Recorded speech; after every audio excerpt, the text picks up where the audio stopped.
referirme a tres cuestiones conexas. Por un lado, una perspectiva crítica en relación con el derecho, la vinculación entre esta perspectiva crítica y la noción de derechos humanos, y por fin la importancia de la categoría de sujeto. La idea central es que estos avances nos permitan finalmente poner en relación la perspectiva de género y las cuestiones de derechos humanos y la función judicial.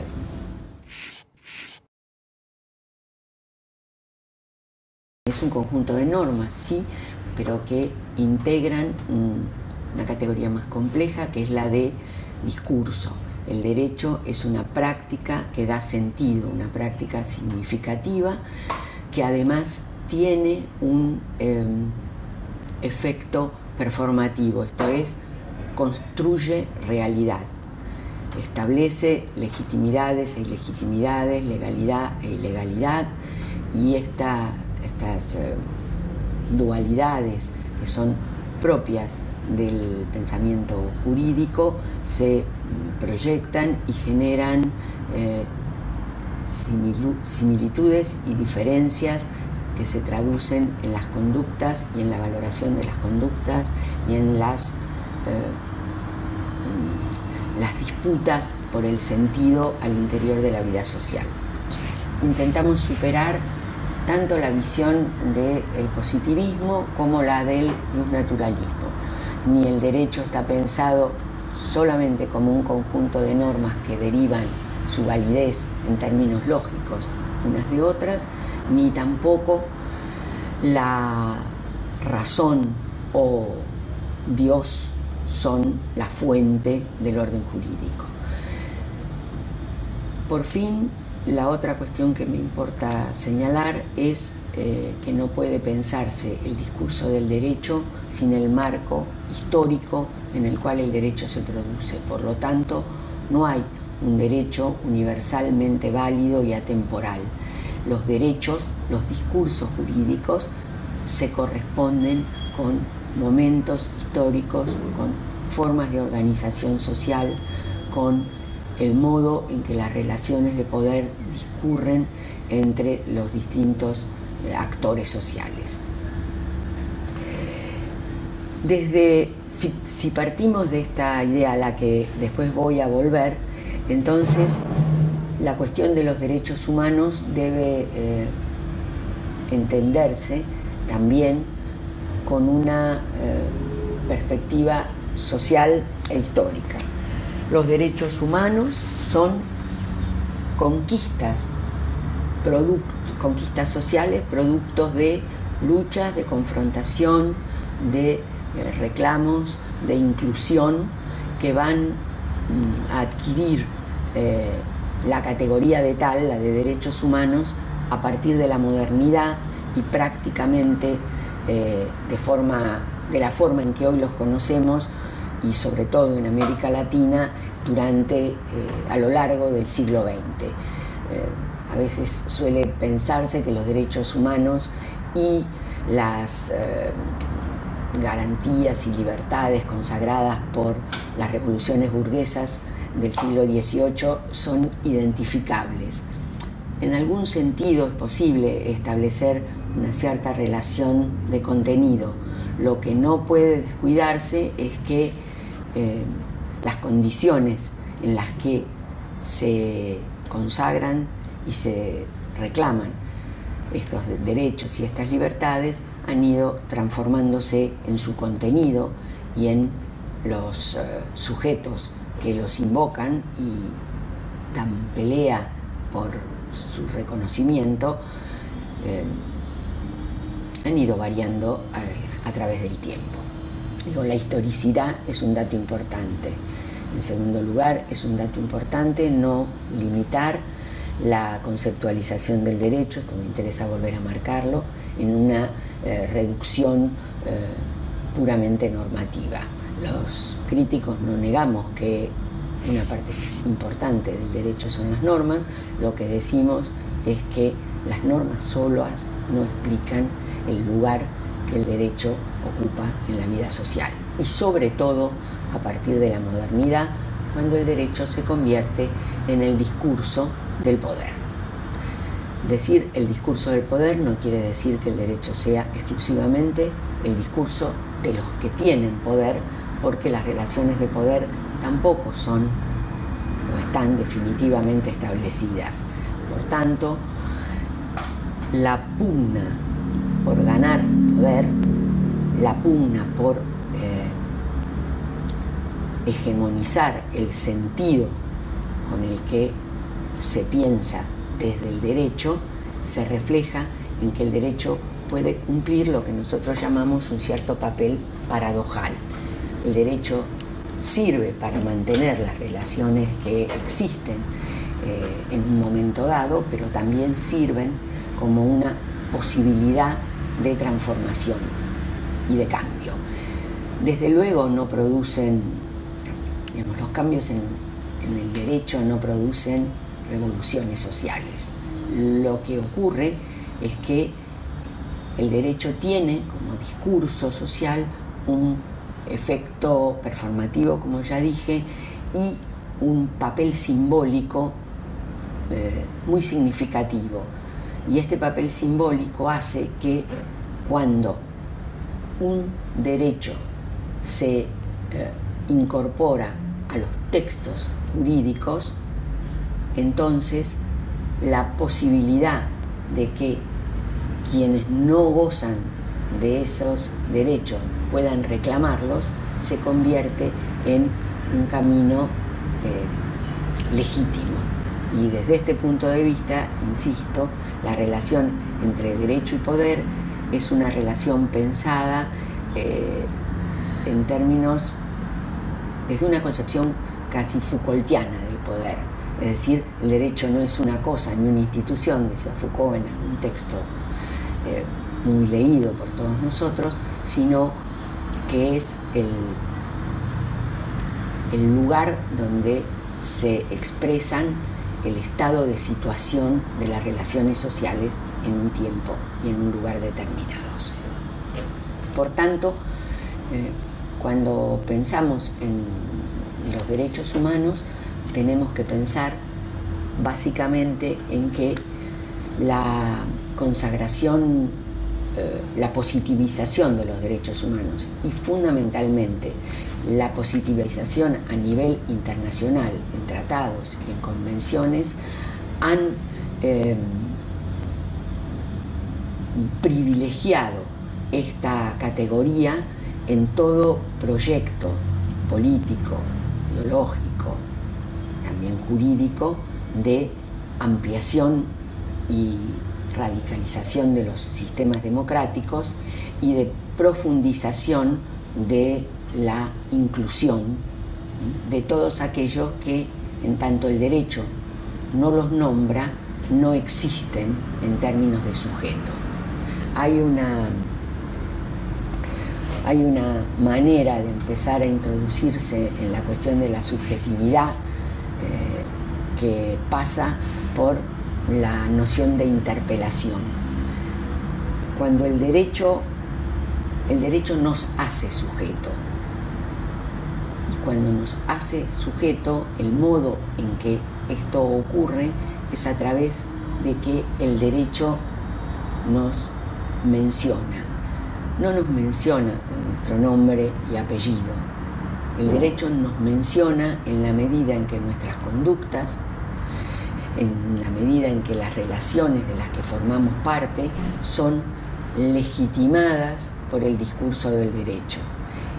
De este modo es que se produce este fenómeno de ampliación de los sujetos de derecho, del mismo modo en que puede ocurrir que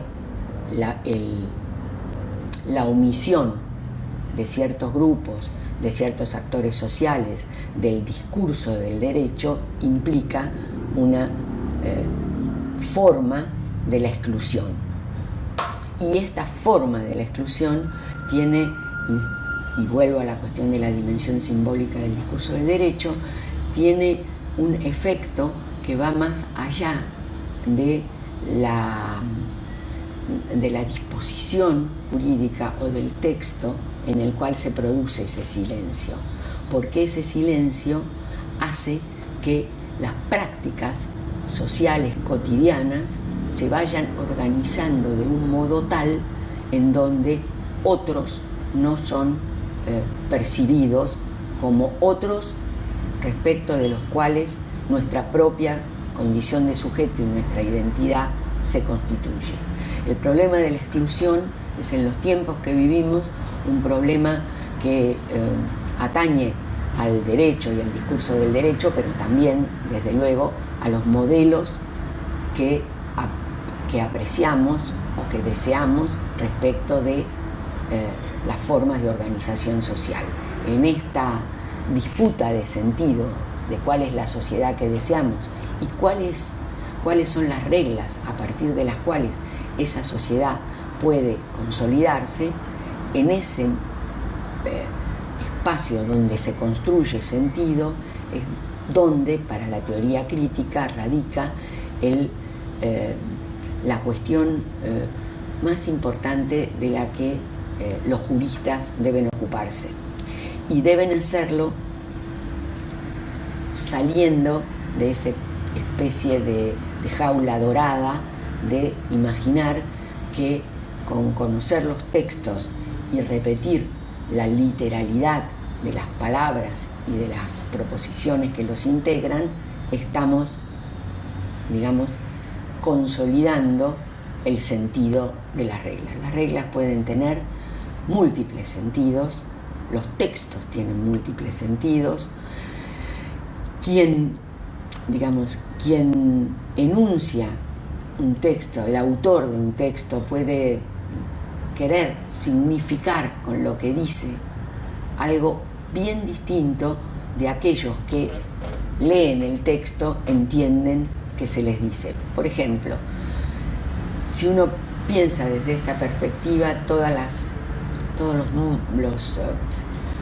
los métodos de interpretación del derecho tradicionales quedan, digamos, puestos en cuestión. ¿Qué quiere decir que el intérprete tiene que hacer explícita o reiterar la voluntad del legislador? ¿Qué es la voluntad del legislador?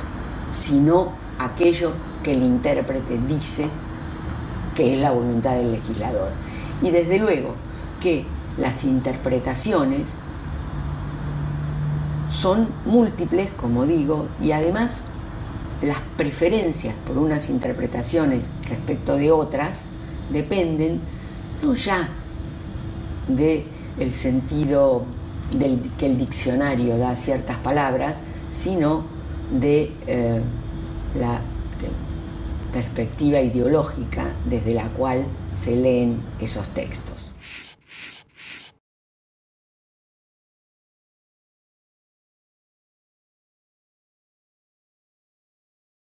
Me parece que es un buen ejemplo para percibir lo que implica ser o no ser sujeto, referirme a la cuestión de las mujeres, para decirlo así, o si ustedes quieren, las del feminismo, que en verdad hoy, en un mundo complejo como el que vivimos, fragmentado y atravesado por no solo por la miseria, por la discriminación, por la ignorancia de que los derechos humanos debieran ser como en el ideario liberal, aunque esto es casi una ficción, los derechos para todos. En este mundo la cuestión de las mujeres abarca hoy mucho más, digo, que la de las mujeres, pero es interesante analizar, uno, que el derecho participa en la configuración del estereotipo mujer. Quiero decir, la condición de mujer es una condición que, como la del sujeto, se construye. es una condición en la cual ser mujer, ¿y qué implica esto de ser mujer? Está definido por las miradas con las que se converge sobre aquellos sujetos a los que llamamos mujeres, o aquellos sujetos que no son mencionados por la idea de que son mujeres. Digo, las mujeres no hemos estado durante mucho tiempo en el campo de la subjetividad en el mundo en el que vivimos, y todavía estamos peleando por tener un reconocimiento que nos permita ejercitar los derechos a los que las declaraciones nos atribuyen.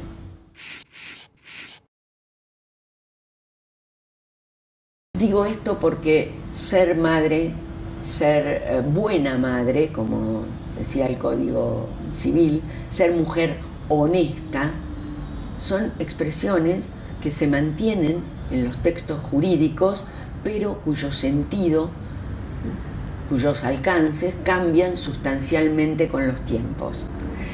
Y el reconocimiento de la violencia respecto de las mujeres implica no solamente advertir que son víctimas de violencia, sino también mostrar que hay posibilidades de resistir y de reivindicar un lugar diferente en el reconocimiento de la sociedad.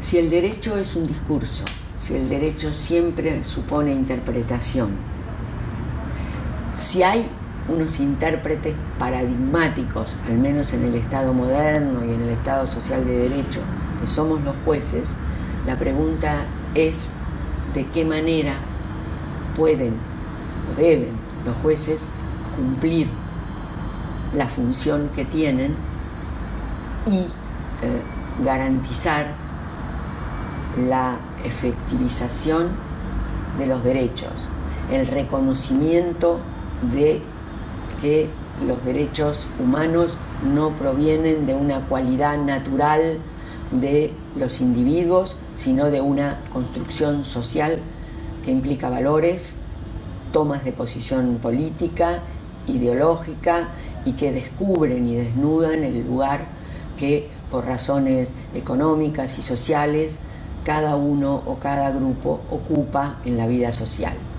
Los jueces tenemos la difícil tarea, imposible según Jacques Derrida, de hacer, digamos, de llevar lo general a lo individual o a lo particular. Pero esta afirmación debe ser completada. Cada vez que los jueces decidimos, hacemos una opción entre diversos sentidos que puede atribuirse a un discurso jurídico.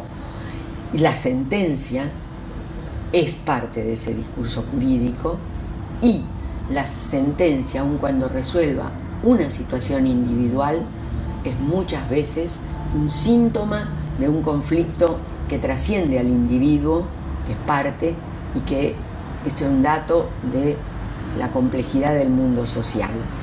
Y cuando los jueces hacemos esto, no estamos, aunque lo creamos ingenuamente, siendo objetivos, neutrales, ni podríamos serlo, ni aplicando mecánicamente el único sentido posible de una regla. Estamos creando un sentido, y en esa creación participamos políticamente, desde un modo peculiar de la política, que es la que ejercemos los jueces, participamos en la construcción de la sociedad en la que aspiramos a vivir.